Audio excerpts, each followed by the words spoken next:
This is like very confessional vibes. Hello. Hi guys. Welcome to Courtney's confessional.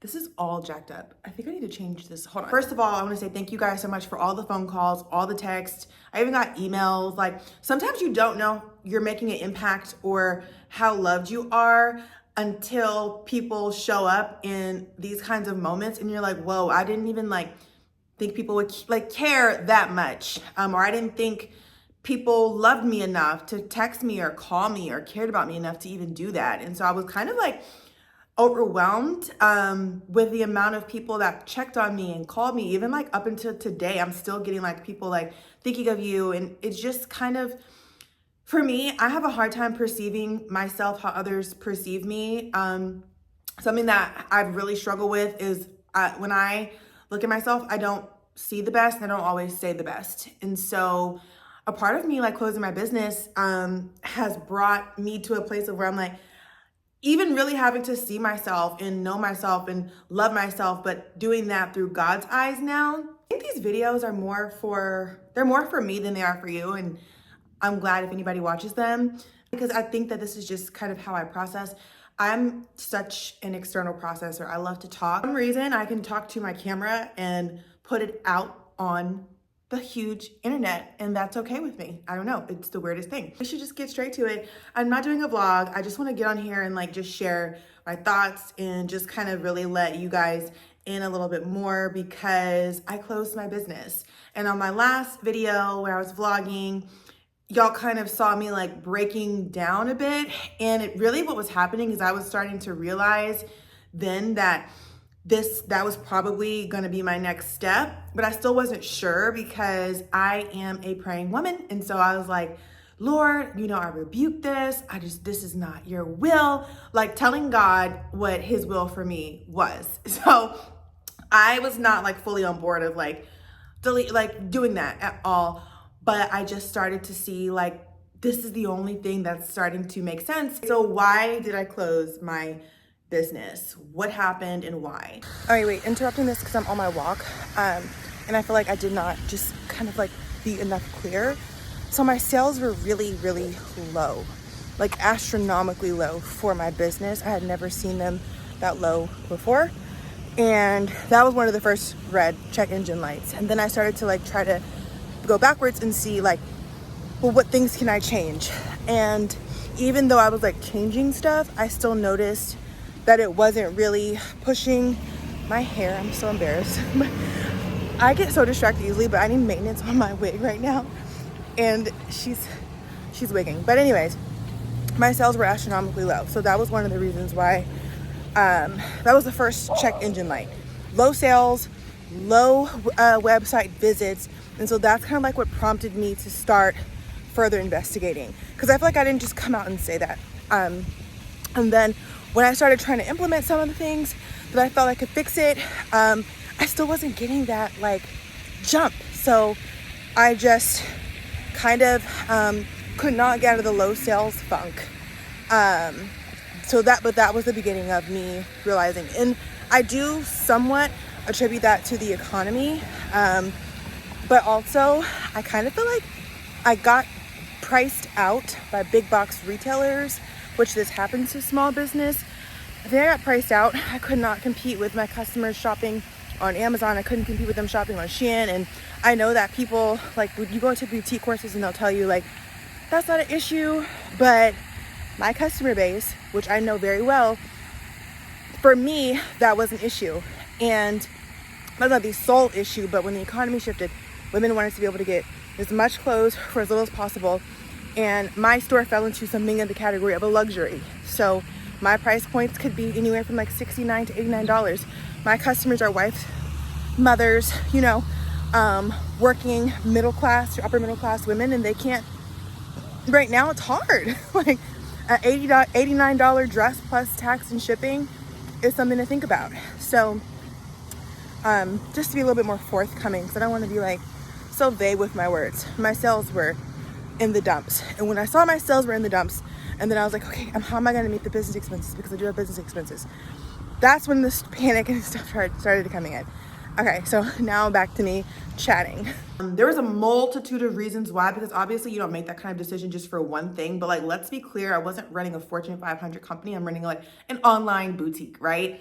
But I did have a great customer base. I had like a reoccurring customer base of like over 500 customers. I had like a great email list. I had a great text list.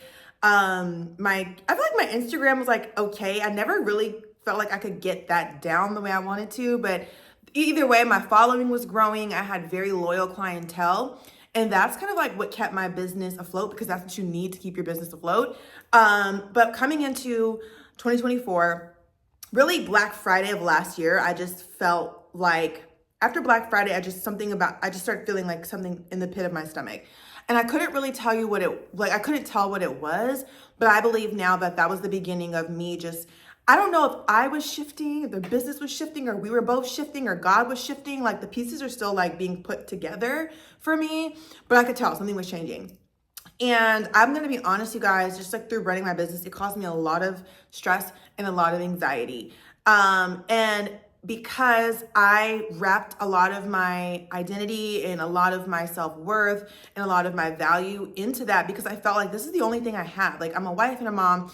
I've been married for a long time. I have kids, but I just still did not feel very self-actualized. I don't know if that's the right word. I didn't feel very like I have my own thing going. Even though being a wife and a mom is a thing going, I just felt like I've always saw myself a certain way. I've always saw myself like a very serious businesswoman. Not when I say businesswoman, I don't even mean like running a business. I just always saw myself like wearing a pantsuit with some high heels and like getting stuff done. And that's just how I saw myself. Like, I've always seen myself like that since I was a little girl. Like, I've always wanted to be well-dressed, working hard. That's just my vibe. And I know a lot of people are like, that's not the vibe. Like, why do women want to work? And I feel like it's different seasons for different people. And really that's just the vibe that I've always had about myself. I felt like that since I was younger. Ultimately, with my business, it just kind of like it no longer made financial sense. It no longer made business sense. It just no longer made sense on a personal alignment level. And I just felt that it was time to let it go. I decided this on a Sunday on one of my walks. And then as I was walking, I was just praying. And I was like, okay, God, then you have to walk me through this. You have to help me, because I want to exit just as gracefully as I came in. I feel like you gave me so much grace coming in, and you provide for this exit. And as I was walking, God was like, I felt him saying like, it's time. Like, I just felt it. And I'm explaining this to people. I now feel like an extraterrestrial weirdo, because I'm now having to explain like my spiritual encounter with people, and they're looking like, yeah, really? God made you feel like that, really? Explain it, and I don't even mind if people don't get it, because I'm just like, I know that this is what was happening.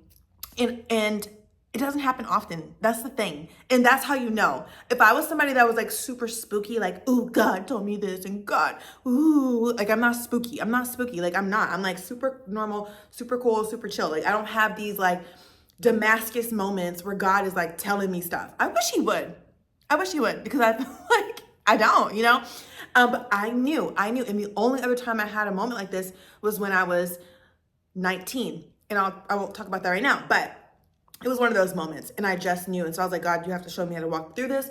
And when I got home from my walk, I just started taking stuff off my walls, like taking things down, taking pictures down, putting them away. And that was the beginning of me just like, okay, we're going to do this. And I'm actually very surprised and very like proud of my strength. One thing I have learned about myself through this is I'm like, you are so strong. I am so strong.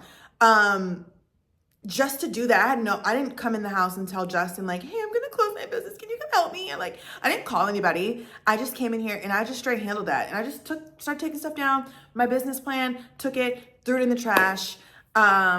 This all might sound extreme to some of you, but this is what I did. And to me, that was just symbolic of your plans are getting ready to change. These are your plans that you wrote. And now we're going to see what God's plans for your life are. And that is not your plan, obviously. So throw it away. And I just felt like, no, do this with grace. What is a graceful way to do this? And I was like, okay, well, I feel like Wednesday, it's midweek. Wednesday's a great day to make announcements. Wednesday's a great day to do those kinds of things.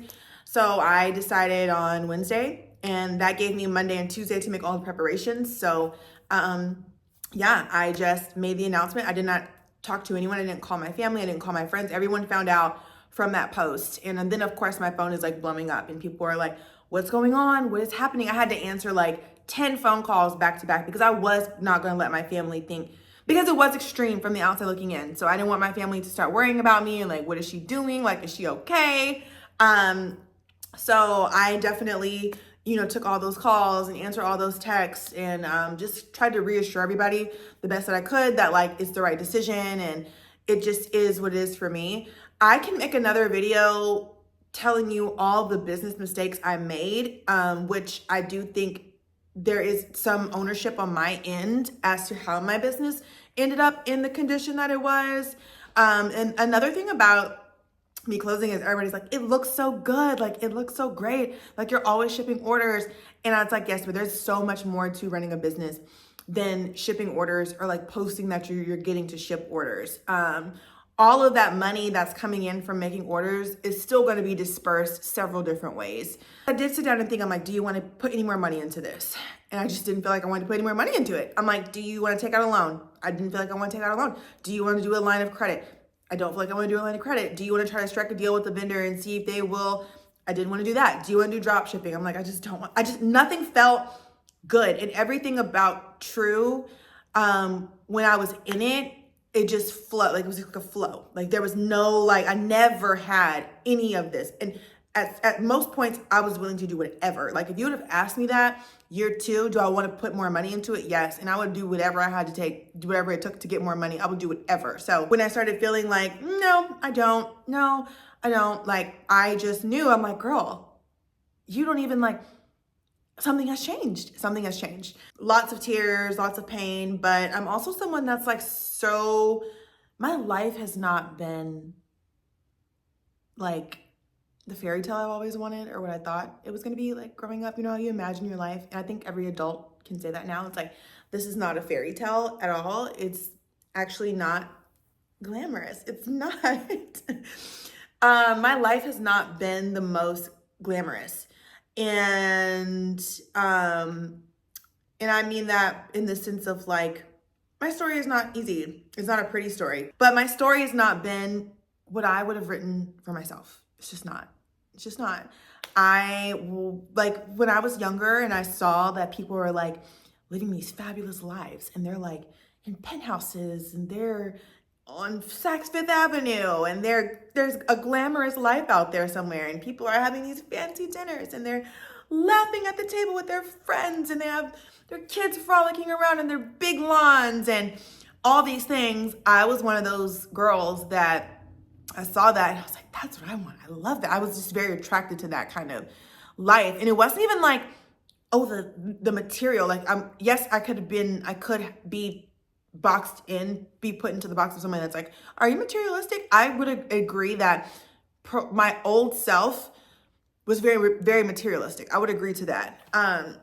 But it also wasn't even just like that. It was also just like, it all looked so fun. It all looked so fabulous. It all looked like so grand. And I always wanted that kind of life.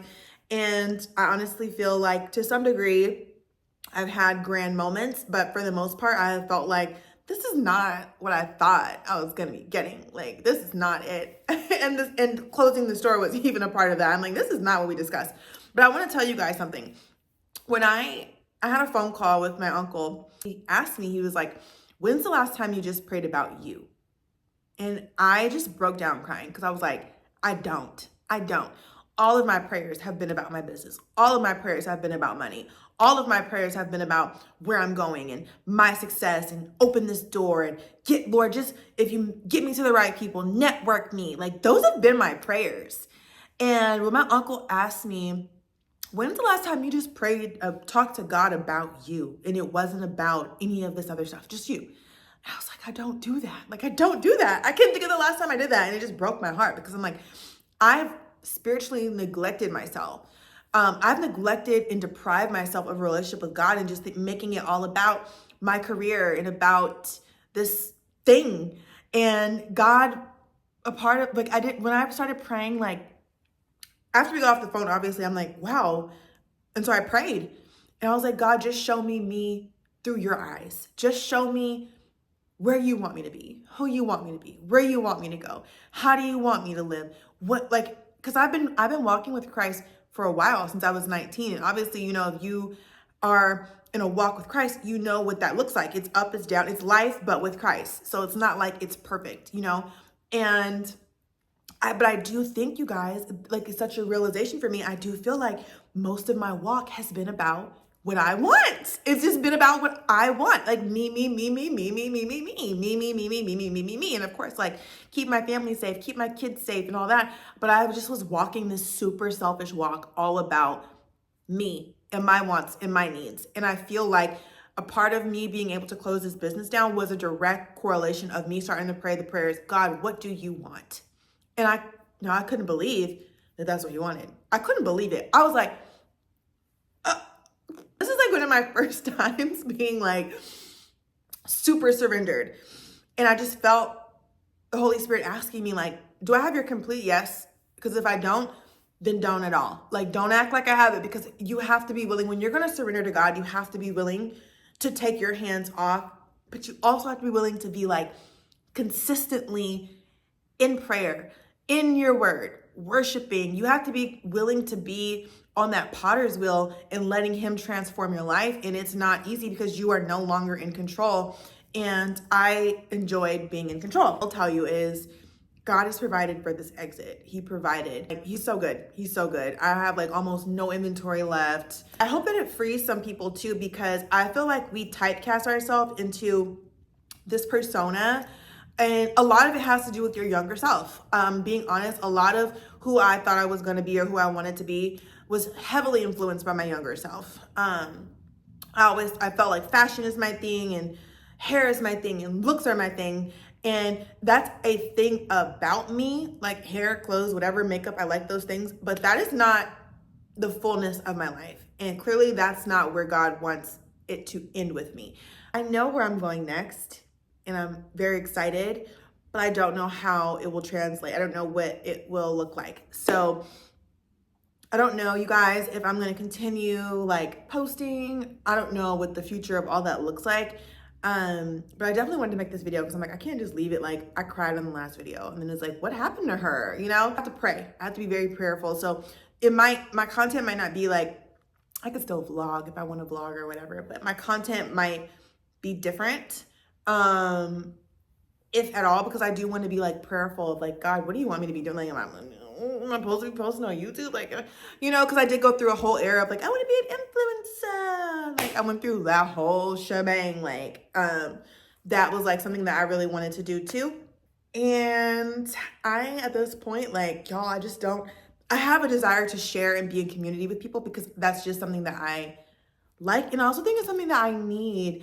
I am somebody that can really withdraw.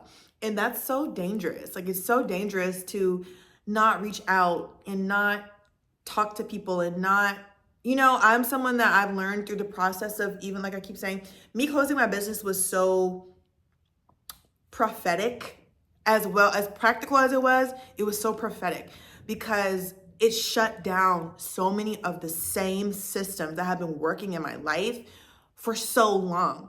So, but through my business, God showed me also, oh, no. This is who you are. You are more than capable of, if you have an idea, seeing it through. You're more than capable of building something out, and it's being good and it's fruitful. You're more than capable of being that person, that girl that you feel, that woman you feel on the inside. So a part of me doing this business, I felt like God was showing me like, oh no, you're more than capable. Like, so let's not get that twisted. And I feel like he used it as a tool and as a launching pad just into my confidence about myself. Thank y'all for watching. I do hope that you guys learn something from my lesson, are encouraged by my lesson, because there will come a time in your life where you have to make some kind of pivotal decision, and it's not going to be easy, and it's not going to make sense, and you have to have the courage to do it. That's what being that girl really is. That's what being a powerful woman really is. That's what being a daughter of the King really is. Do I have the courage to trust God when everybody else thinks it's crazy and it doesn't make sense? And I think that you do have that power. Love you. Bye.